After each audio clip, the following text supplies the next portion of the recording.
Simply Financial with Christopher Calandra, Certified Financial Planner, is an innovative, comprehensive, informative, and cutting-edge podcast that discusses financial topics ranging from personal finance, economics, politics, and personal growth. Simply Financial will cover intriguing and thought-provoking questions so that the listener can simply increase their financial IQ. Welcome to episode number 50 of season number 2 of the Simply Financial podcast. I'm your host, Christopher Calandra. You are practically giving away free money if you have your emergency fund and or any other big balance savings account sitting in a traditional account at a brick and mortar bank, as opposed to using an online savings account. In episode number 46 of season number 2, which was titled Establishing and Maintaining an Emergency Fund, I talked quite a bit about being smart with money, and part of that is to have a well-established, well-funded emergency fund. But an online savings account is an important component in my mind in how you deploy your emergency fund. And this also applies if you're saving money for, say, to buy a house, to establish a business, or a small business owner may want to pile up money for an expected tax bill. All of these are well suited for an online savings account.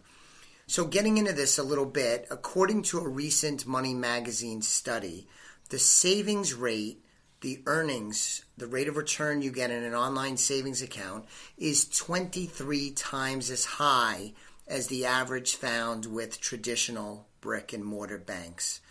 The average free online savings account as of October 2018 is about 1.9%. Again, I'm drawing from Money Magazine's study, and I know for a fact that several online savings accounts are actually paying more than 1.9%. The thing about it is, online banks have much less overhead expense. Clearly, they're not brick and mortar, so that's where a lot of the savings come from, but that enables them to offer higher yield savings accounts. I've been using an online savings account for well over 15 years now, and I want to give a special thanks to my long-term client, Susan, and her sister, Fran, who first turned me on to this back in the early 2000s. It's been a great tool for Joelle and I over these many years. So how does it work? These online savings accounts, I believe all of them provide FDIC insurance, but you'd want to confirm that. You basically open up an account and then you link it with your checking or savings account at your traditional brick and mortar bank. And then that link allows you to easily move money back and forth. So in my online savings account, when I want to make a deposit to it, that deposit's going to originate from my checking account. So I go to the online savings account website that I believe is safe and secure. I go to the site, I do transfer money, and I say I want to move X number of dollars from my linked checking account at my brick and mortar bank. And then within 1 to 2 business days, that money moves from my checking account into my online savings account. On occasion, when I need to draw money out of my online savings account, I do the same thing, just in reverse. It typically takes, again, 24, maybe 48 24 to 48 hours or 1 to 2 business days for that transaction to take place. The money moves easily. Most of these online savings accounts don't have minimums.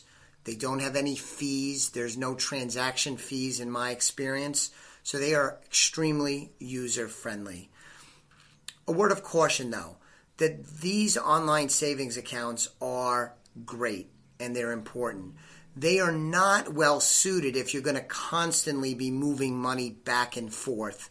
I would not recommend doing this if every week you're going to be pulling money out for your utility bill, your car payment, only to put a little money back in, but then the next day you're taking money out. That would be a pain in the neck, and it seems to me that that 24, 48 transaction period starts to be a little problematic. What I've typically used it for as an emergency fund, and at certain times a savings account if we're accumulating money for a specific purpose. I'm putting money in, maybe at regular intervals, but I'm not taking money out. I'm not doing a lot of transactions, and it really works well, and the interest rate that I'm getting far outpaces what I would get in my traditional brick and mortar bank. The thing about the competition today with these online banks is that it's pretty fierce. I think there's a little bit of a pricing war going on, and that pricing war is not about reducing fees or costs, but rather the competition is offering higher and higher yields, and the fact that interest rates in the United States is going up is certainly helping with that trend. Please do your own homework. I am not here to be recommending using one online bank over another. It's a competitive space. Things are changing. There are several good players in the space. I actually started over 15 years ago using ING Direct. ING doesn't exist anymore. That's morphed into Capital One. So they're a long-time player in the online banking space. There's Ally Bank. There's Barclays Bank of Delaware, affiliated with Barclays Bank. There's Synchrony, and there's Marcus by Goldman Sachs. That's actually the one that I've used for the past few years.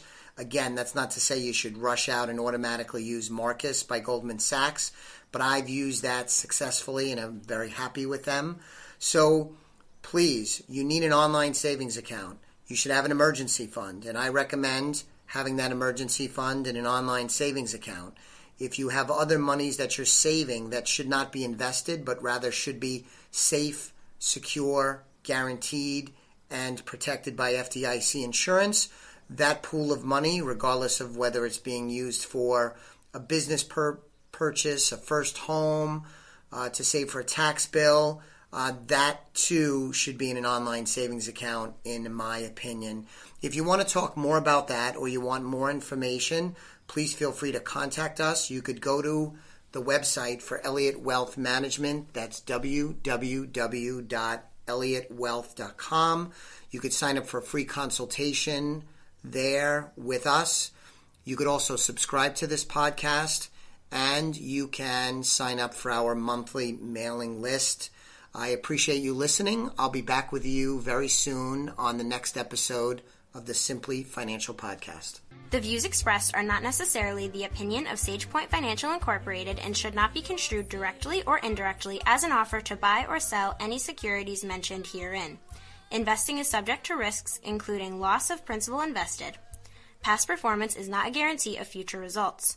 No strategy can assure a profit nor protect against loss. Please note that individual situations can vary. Therefore, the information should be relied upon when coordinated with individual professional advice. Please note, the information being provided is strictly as a courtesy. When you link to any of the websites provided here, you are leaving this website. We make no representation as to the completeness or accuracy of the information provided at these websites, nor is the company liable for any direct or indirect technical or system issues or any consequences arising out of your access to your use of third-party technologies, websites, information, and programs made available through this website. When you access one of these websites, you are leaving our website and assume total responsibility and risk for your use of the websites you are linking to. Securities and advisory services are offered through SagePoint Financial Incorporated, member FINRA SIPC. Insurance services offered through Elliott Wealth Management, LLC, not affiliated with SagePoint Financial. Simply Financial is part of the Exvadio Podcast Network. You can find Exvadio podcasts at exvadio.com/podcast, the Apple Podcasts app, iTunes Store, iHeartRadio app, Spotify, Stitcher, and wherever you find podcasts. So join us and stay informed and entertained.